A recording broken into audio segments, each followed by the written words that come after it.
আসসালামু আলাইকুম। পলিস কিচেন থেকে আমি পলি বলছি। আপু এবং ভাইয়া যে যেখান থেকে আমার ভিডিওটি দেখছেন সবাইকে স্বাগত। আজ আমি কাঁঠাল বিচির ভর্তা বানাতে যাচ্ছি। আর কাঁঠাল বিচিটা আগেই টেলে নিয়েছি, একটু পোড়া পোড়াভাবে টেলে নিতে হয়। আর আমি এখন বিচিটার আগে লবণ, মরিচ আর একটা রসুন দিয়েছি। রসুনটাও আমি টেলে নিয়েছি।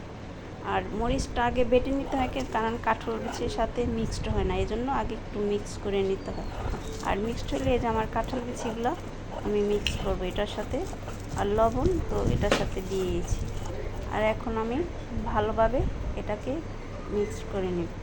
মিক্স করা হইলে আমি বিচিগুলো একে একে সব কেটে নেব। এই যে আমার বাটা হয়ে গেছে কাঁঠাল বিচি। এখন আমি দিব পেঁয়াজ। আর পেঁয়াজটা সবার শেষে বাটা দিতে হয়, কারণ পেঁয়াজটাও ওই বিচির সাথে দিলে পেঁয়াজটা ভালোভাবে মিক্সড হয় না, এই জন্য পেঁয়াজটা আমি আধা ভাঙা করে নিতে। আর আধা ভাঙা করে পেঁয়াজটা খুবই মজা। আর এই তো আমার ভর্তা হয়ে গেছে। আর ভর্তাটা কেমন হয়েছে আপু এবং ভাইয়া বলবেন। এভাবে বানায় খেলে খুবই মজা লাগে, একবার ট্রাই করে দেখতে পারেন। আর আমি কি করি, সব যে কোনো ভর্তাই পাটাতে বানাইলে আমি ভাত মাখি। ভাতটা মেখে খাইলে অনেকই মজা হয়। এটা আমার মা থেকে শিখে নিয়েছি।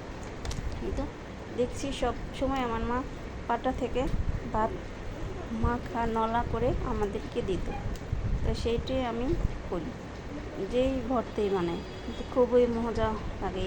আর সব অনেকে মিলে খেলে তো আরও টেস্ট একটু বেড়ে যায়। আমার আজকের ভিডিওটা এ পর্যন্ত। সবাই সুস্থ থাকুন, ভালো থাকুন। আল্লাহ হাফেজ।